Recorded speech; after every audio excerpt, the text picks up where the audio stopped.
O último capítulo de Jujutsu Kaisen nos trouxe uma das maiores reviravoltas dos últimos tempos. Satoru Gojo conseguiu sobreviver ao domínio do Sukuna. Um feito basicamente inédito na história de Jujutsu Kaisen. Eu acredito que durante todo o universo de Jujutsu Kaisen, basicamente sobreviver a um domínio é algo quase impossível, né? Principalmente, na verdade, logicamente, de um domínio de acerto garantido, e observar as estratégias que o Gojo utilizou para conseguir ultrapassar essa grande dificuldade demonstra exatamente isso. A forma como toda a história se amarrou para esse grande confronto. Mas alguns fãs do Sukuna vieram reclamar que Satoru Gojo não foi morto pelo Rei das Maldições por causa do roteiro. Será que é isso mesmo?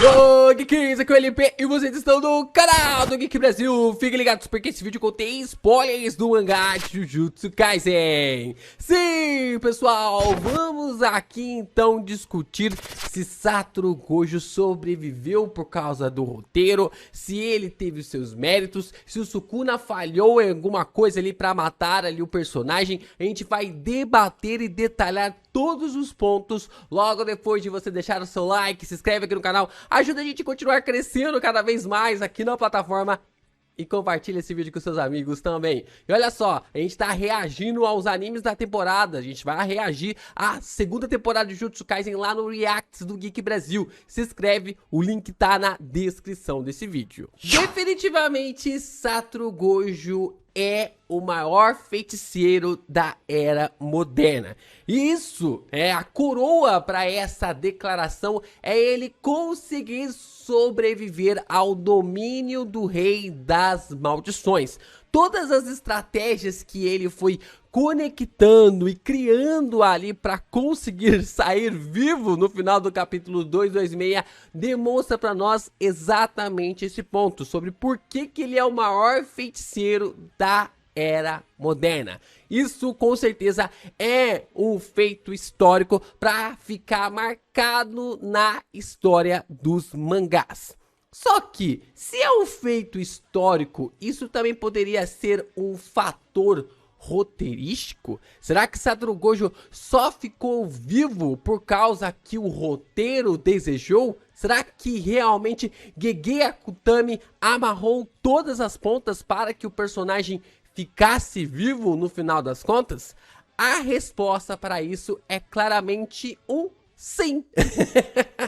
Foi por roteiro que Satoru Gojo ficou vivo, mas não de uma forma pejorativa, já que todas as coisas estão conectadas ao roteiro em Jujutsu Kaisen. Não é forçação de barra ali a sobrevivência do personagem, porque Gege Akutami escreveu tudo. Todas as coisas, todas as batalhas que nós tivemos, todos os capítulos, todos os quadros apontam para o grande confronto entre Satoru Gojo e Sukuna. Tudo que aconteceu até agora no mangá é para justificar todas as ações que Satoru Gojo e Sukuna irão tomar para essa batalha. E como eu falei para vocês, Gege Akutami basicamente fez tudo que podia para colocar na trama a justificativa das ações, tanto ali do Sukuna e também do Gojo. E principalmente porque que o Rei das Maldições não matou o Satoru Gojo. A gente vai dividir esse vídeo aqui em partes para explicar alguns contextos e algumas relações que Satoru Gojo acabou utilizando durante sua batalha para sobreviver. E eu compreendo que muitas dessas coisas que acabam sendo colocadas ali na história sejam algo meio difícil de entender, acabam tendo uma dificuldade muito grande de entendimento. Então eu vou explicar para vocês com mais detalhes sobre o que o Gojo acabou fazendo para utilizar essas técnicas que já tinham sido apresentadas para nós na história de Jujutsu Kaisen para conseguir sobreviver. Vamos lá, vamos começar com a seguinte pergunta. Por que o Gojo não morreu com os cortes do Sukuna? Eu dei uma palhinha sobre isso lá no vídeo da análise do capítulo 226, né? Dei até mesmo uma grande fala, né? Mas foi muito enxugado e aqui eu vou começar a falar um pouquinho sobre isso também. A primeira coisa que a gente precisa entender é que tanto o desmantelar quanto também o clivar são técnicas amaldiçoadas acima de tudo. Por mais que sejam comparadas a facas de verdade, com os cortes ou coisa do tipo, cada corte do Sukuna é uma técnica amaldiçoada. Não é um corte de verdade, é um corte baseado em uma técnica amaldiçoada.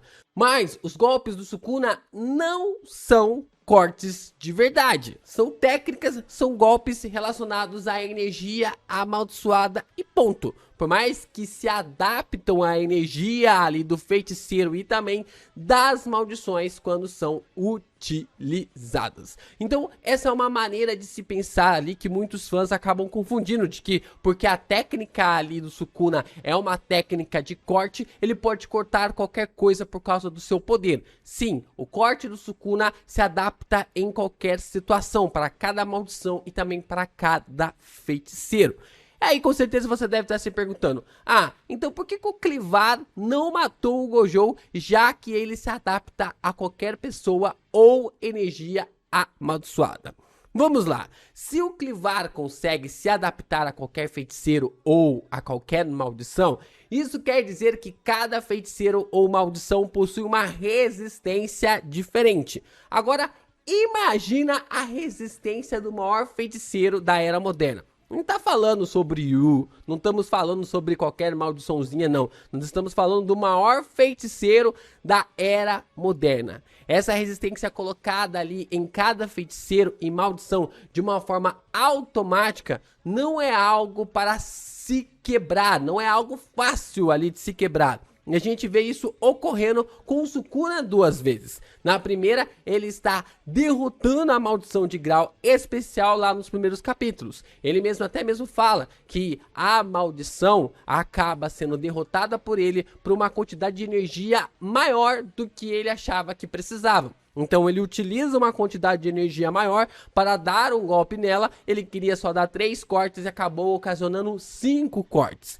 E na segunda vez a gente observa isso acontecendo com o Ryu, né? Ele tenta dar um corte no Ryu, ele tenta matar o Ryu, mas não consegue, porque ele subestimou a capacidade do poder ali do personagem. Depois ele vem e aplica um corte maior para conseguir realmente matar o personagem. Mas aí você deve estar se perguntando, mas LP, cara, o Sukuna podia cortar ali o Gojo de todas as formas possíveis, mas por que ele não decapitou o Gojo? Se ele deu aquele cortezinho, por que o corte não passou a navalha e decapitou ali o personagem?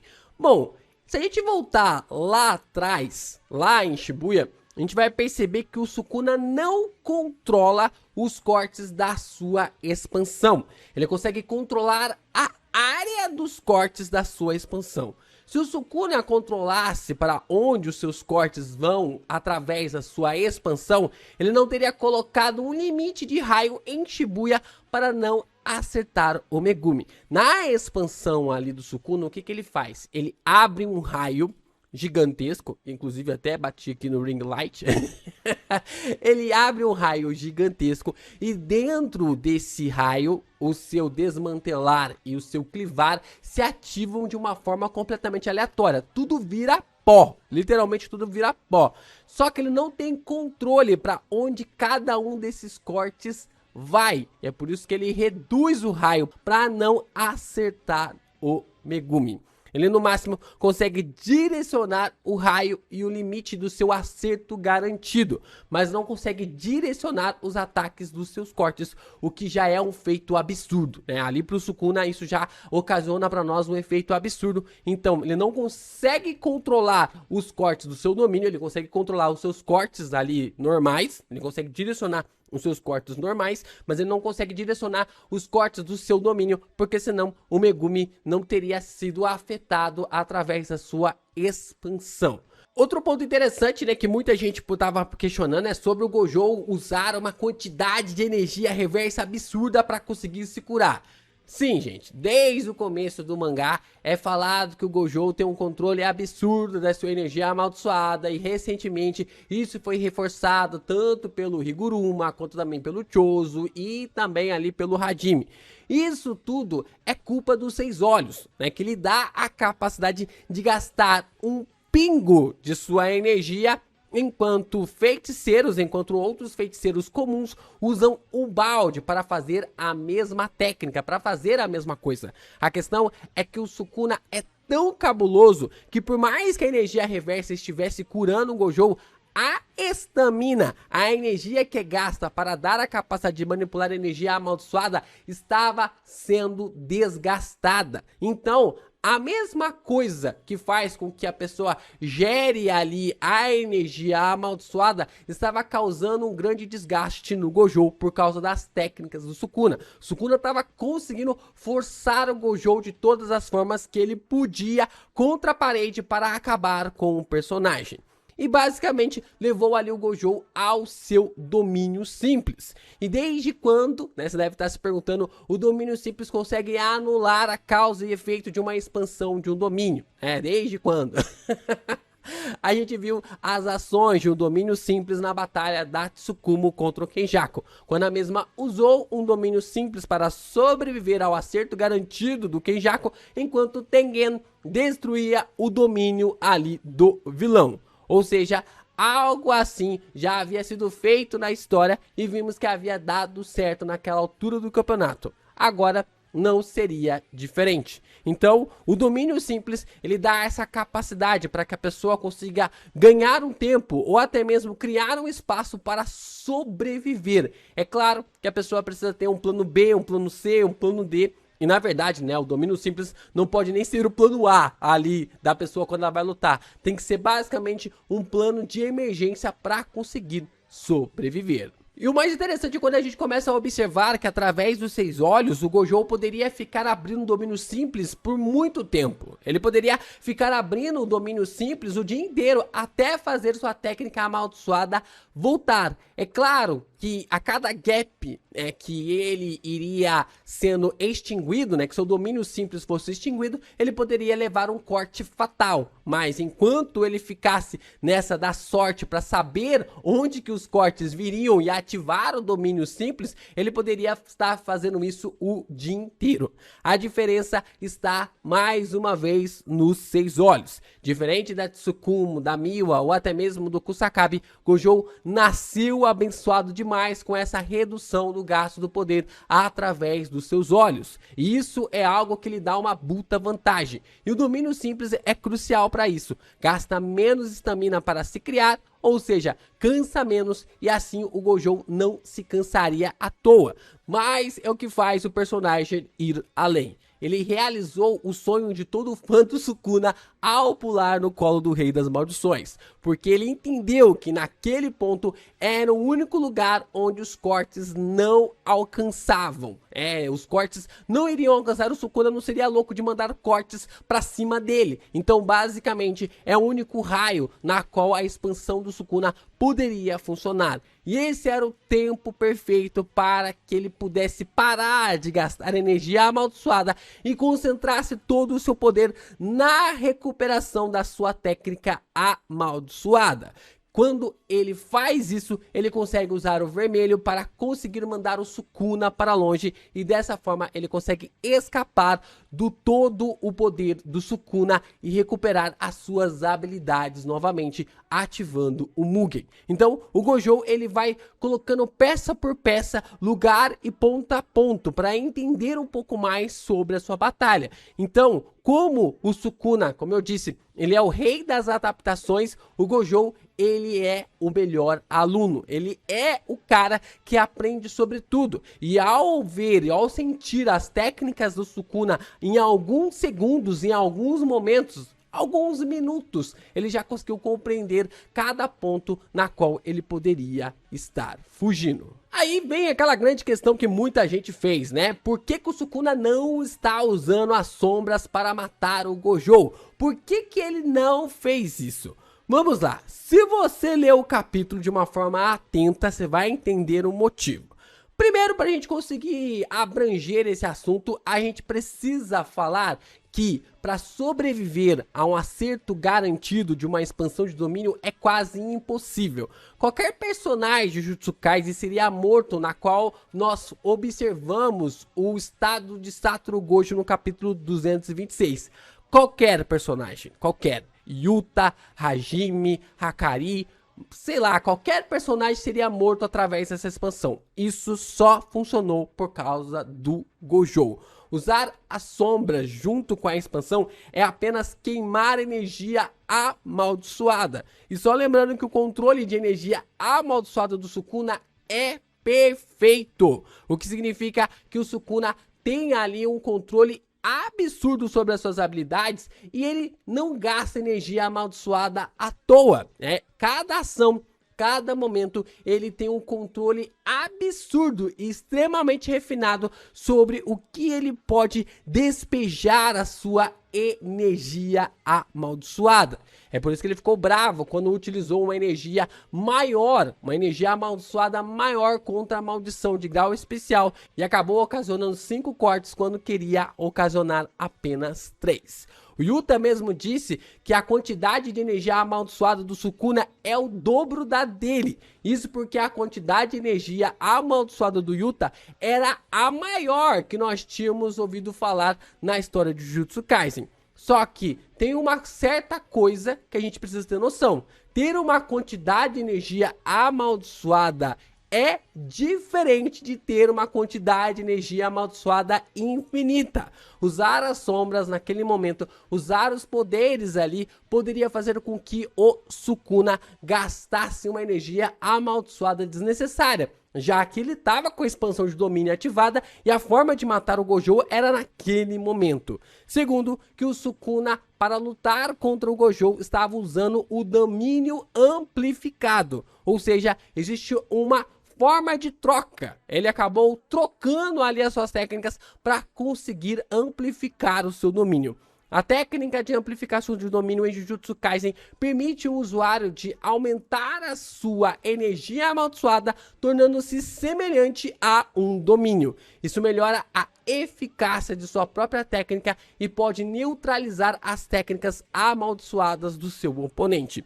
No entanto, não pode ser ativada ao mesmo tempo que a técnica inata do usuário. Essa habilidade proporciona vantagens e desvantagens estratégicas durante uma luta. Então, não é qualquer um e não é de qualquer forma que você pode utilizar a amplificação do seu domínio. E a forma como isso é estruturado em Jujutsu Kaisen demonstra do porquê que o Sukuna preferiu abrir mão das sombras do que não ter uma capacidade de lutar contra Satoru Gojo. Para o Sukuna conseguir acertar os golpes ali no Gojo, nesse caso tá explicado porque o Rei das Maldições não usou as técnicas do Megumi ainda na batalha. Sukuna não gosta de queimar energia amaldiçoada e basicamente ele não iria abrir mão do seu domínio amplificado para poder utilizar o seu poder. E apenas quando ele faz isso é quando ele expande o domínio para conseguir ter o confronto direto, o cabo de guerra contra o Satoru Gojo.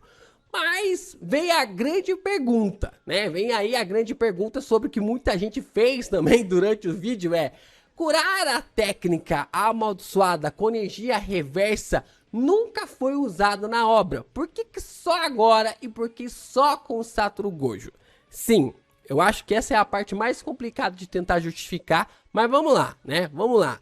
Porém, a gente observa que nós estamos falando aqui de uma batalha contra o maior feiticeiro da era moderna. Tudo, e o Gege já deixou isso várias vezes claro, seja nos capítulos, seja em Light Novel, seja ali nas referências, databook, guia oficial, tudo.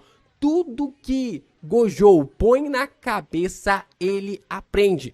tudo que ele tenta, ele consegue. E ele não é o maior feiticeiro da era moderna à toa. Para estar de igualdade com o Sukuna, o cara não pode ser qualquer coisa. Os dois precisam fazer coisas inéditas na história. Os dois precisam fazer coisas impossíveis, que eram consideradas impossíveis no mangá. Assim como o Sukuna apresentou a barreira sem fechar na história, e por mais que o Kenjaku consiga fazer isso, o Sukuna foi o primeiro a utilizar essa técnica dessa forma no mangá. O Gojo nos apresentou a possibilidade de diminuir o cooldown com a energia reversa. São dois feiticeiros absurdos. Nós não estamos falando de qualquer um. Nós estamos falando do Rei das Maldições e do Rei da Era Moderna de Jujutsu Kaisen. Sim, meus amigos, o Gojo sobreviveu pelo roteiro, mas não de forma pejorativa. Tudo que o Sukuna fez para matar o Gojo tinha sido apresentado na história. E tudo que o Gojo fez para sobreviver foram atitudes que já tinham sido apresentados no mangá, ou justificados através do ponto de vista de qualquer coisa que nós já tínhamos visto na história, e ao mesmo tempo sobre as possibilidades dele poder aprender qualquer coisa. E essa luta vai ficar ainda mais interessante, porque Satoru Gojo com certeza aprendeu a expandir o seu domínio sem fechar a barreira. E com isso ocorrendo, a batalha entre Gojo versus Sukuna vai entrar para a história dos mangás.